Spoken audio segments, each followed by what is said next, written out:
서울창업허브와 함께하는 디자인 싱킹 고객 중심의 창업교육 50회차 시작하도록 하겠습니다. 이번 시간에는 비즈니스 가치 흐름도 작성 사례에 대해서 말씀을 드리도록 하겠습니다. 다른 사업들의 그 가치 흐름도가 어떻게 작성되었는지 참고하셔가지고 여러분들의 가치 흐름도를 한번 만들어 보시기 바랍니다. 첫 번째 그 사례는 블랙틸이라는 기업입니다. 여기는 한마디로 말씀을 드리면 온라인 샵을 위한 위워크라고 할 수가 있죠. 온라인 브랜드도 오프라인 매장에서 판매할 수 있도록 공간을 제공하는 어떤 플랫폼이라고 볼 수가 있습니다. 공간을 다양한 크기로 나눠가지고 공급을 하는 거죠. 그러니까 온라인 브랜드 같은 경우는 오프라인 매장 없이 움직이는 그런 기업들이죠. 그런 기업들을 메인 스트릿에다가 임대료가 아주 높은 곳이죠. 메인 스트릿 같은 입지 좋은 곳에다가 부지를 확보해 놓고 건물을 확보해 놓고 거기다가 입점을 시키는 겁니다. 공간을 쪼개가지고 공간을 쪼개서 입점을 시키고 이렇게 되면은 그 온라인 브랜드 기업한테는 자기의 제품을 오프라인에서 홍보할 수 있는 어떤 기회가 생기고 오프라인에서도 판매할 수 있는 어떤 그 매장이 생기게 되는 거죠. 그리고 이 임대를 해주는 건물주죠. 어떻게 보면 건물주 같은 경우는 임대료를 뭐라고 하나요? 공실률이 없이, 그렇죠? 공실률을 최소화할 수 있는 방법으로 임대를 줄 수가 있는 거죠. 그러면서 여기서 하는 방식이 그 임대 기간을 월 단위로 쪼개 가지고 공급을 할 수 있게끔 시스템을 만들어 놓은 겁니다. 이 그 기업을 가치 흐름도를 만들어 보면 이런 형태가 될 수 있을 것 같아요. 가운데에 그 제품 서비스에 대한 내용이 나올 것이고, 그리고 좌우측에 고객들이 나오게 되겠죠. 고객이라면은 좌측에는 어떤 건물주, 메인 스트릿에 그 자기 건물을 갖고 있는 공급자가 나올 거고요. 그리고 우측에는 온라인 샵이 나올 수가 있겠죠. 수요자 측면의 어떤 고객이죠. 이렇게 그 양측의 고객을 놓고 그 사이에 무엇이 왔다 갔다 하는지를 한번 표현을 해보는 겁니다. 그래서 이 블랙틴을 중심으로 공급자 고객은 공간을 제공해 줄 것이고 블랙틴은 어떤 임대료를 수요자한테 받아가지고 줄 것이죠. 그리고 블랙틴은 또 수요자로부터 그런 임대료라든가 상품을 제공받아서 전시를 할 것이고 대신에 그런 오프라인 공간을 통해서 판매를 할 수 있게끔 그거를 공간을 제공을 해주겠죠. 그리고 판매한 대금을 또 줄 수도 있겠죠. 그리고 또 다른 온라인 샵, 결국에는 요 오프라인 매장에 방문하는 그 소비자 고객이 되겠죠. 소비자 고객 같은 경우는 방문을 통해서 어떤 그 상품이나 온라인 샵에서만 볼 수 있었던 상품이나 이런 것들을 체험을 할 수가 있죠. 구매도 할 수가 있을 테고요. 그래서 블랙틴 같은 경우는 거기를 통해서 수익이 또 창출이 되겠죠. 자, 또 다른 사례입니다. 프라이탁이라고 아마 여러분들 많이 아실 것 같아요. 폐품을 활용을 해서 가방을 만드는 기업이죠. 여기는 이제 간단하게 설명을 드리면 그 어떤 방수포나 타이어 튜브, 안전벨트 같은 그런 낡은 소재, 오래된 소재들을 이용을 해서 가방을 만드는 제조 기업이라고 할 수가 있죠. 여기에 비즈니스 모델은 이렇습니다. 초기에 낡은 그 트럭 방수포라든가 자전거 타이어 튜브 같은 것들을 갖고 오는 거죠. 갖고 와가지고 메신저 백으로 이렇게 제작을 하지요. 그러면 재활용, 업사이클 업체들이 많이 겪는 문제인 공급의 안정을 끼하기 위해서 어떤 트럭 스포터라는 사내 바이어들을 이렇게 지정을 해놓고 있다고 합니다.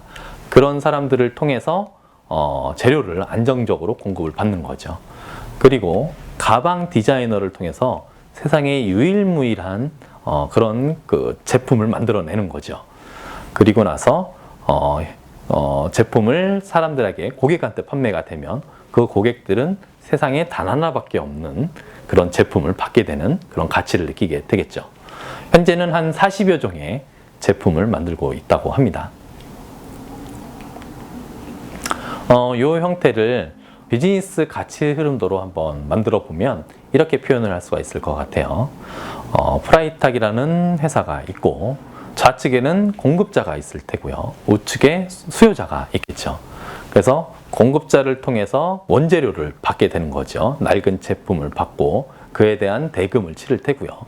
그리고 소비자에게 그 제품을 제품화 시켜서 판매를 하겠죠. 그리고 판매 대금을 받게 되겠죠. 그런데 그 사이에 어떤 파트너 공장을 통해서 가방을 만들어서 갖고 오겠죠. 이 낡은 제품을 줘서 그 가방을 세상에 단 하나밖에 없는 디자인으로 해서 만들어 오는 거죠. 자, 또 하나 사례를 보도록 하겠습니다. 이거는 도레밍페이라는 곳인데 여기는 어떤 곳이냐면 수수료 없이 이용하는 어떤 급여 선지급 시스템이라고 보시면 될 것 같아요. 여기는 금융 서비스를 받기 어려운 그런 개발도상국이 아마 주 타겟이 될 것 같아요. 그래서 그런 개발도상국에 있는 사람들을 도와주기 위한 어떤 서비스라고도 볼 수가 있습니다. 여기에 비즈니스 모델은 이렇습니다. 근무 관리 시스템을 통해서 1인당 급여가 이제 계산이 되는 거죠. 그 사람이 하루에 얼마를 벌었는지 1단까지 같이 급여가 계산이 되는 거죠. 그러면서 스마트폰 앱을 이용해서 이용 가능한 금액이 표시되게끔 합니다. 그리고 나서 근로자들은 그 이용 가능한 금액 내에서 매장에 들어가 가지고 물건을 살 수가 있어요. 이게 이제 여기서 이런 시스템을 하는 이유가 이 그 개발도상국이고 하다 보니까 그 자신의 급여가 들어오기 전에 이미 현금이 다 떨어져서 어떤 생활을 하기 어려운 수준에 이르는 경우가 많다고 합니다. 그래서 미리 급여를 받기 전에 미리 필요한 물품을 살 수 있도록 하는 그런 비즈니스 모델이라고 보시면 돼요.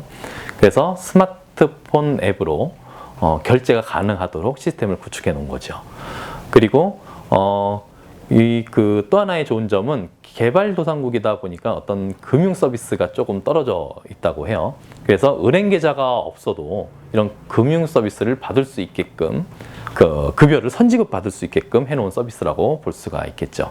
그 비즈니스 가치 흐름도를 보면 이렇게 표현을 할 수가 있을 것 같아요.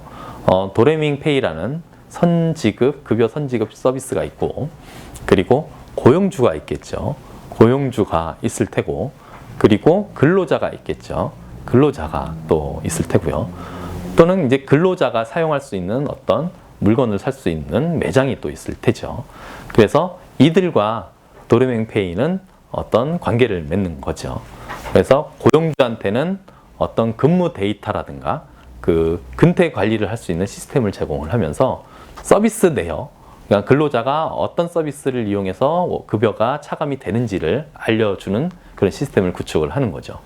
그리고 근로자 같은 경우는 이 앱을 이용을 해서 매장에 가서 월급이 나오기 전에 자기가 필요한 물품을 구매를 할 수가 있겠죠.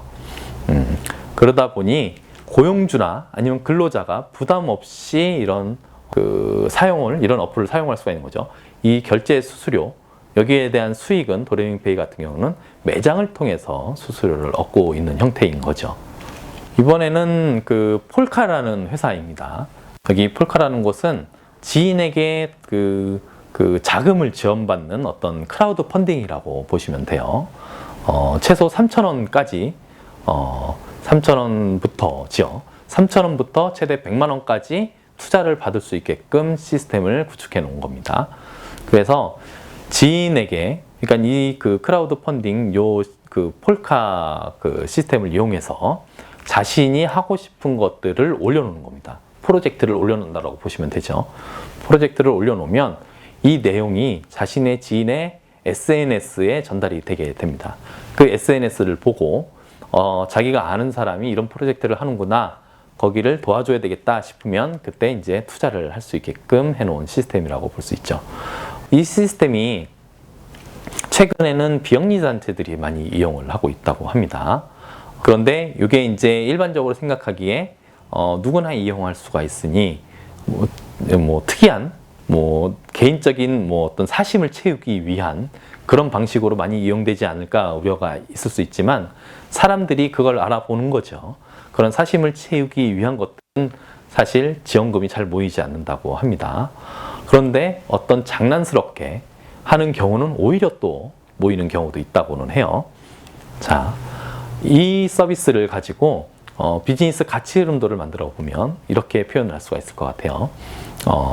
폴카가 이제 위치를 하고 지인이 있겠죠. 그리고 그 이외에는 그 혜택을 받는 어떤 기획자, 프로젝트 기획자가 있겠죠. 둘 다 고객이 될 수가 있습니다. 그래서 프로젝트 기획자가 자신이 하고자 하는 프로젝트를 등록을 하죠. 그리고 나서 SNS를 통해서 자신의 지인들한테 알려주게 되는 거죠. 그러면서 그 지인들은 어떤 지원금 형태로 폴카에다가 지원금을 주게 되는 겁니다. 이런 형태의 어떤 비즈니스 가치 흐름도를 구축을 할 수가 있을 것 같습니다. 자, 이렇게 비즈니스 가치 흐름도에 대한 사례들도 한번 알아보았습니다. 여러분들도 이런 사례들을 한번 참고를 하셔가지고 이런 가치 흐름도를 한번 만들어 보시기 바랍니다.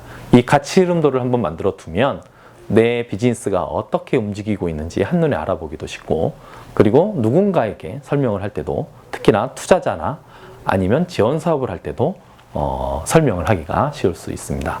네, 그럼 이상으로 마치도록 하겠습니다. 수고하셨습니다.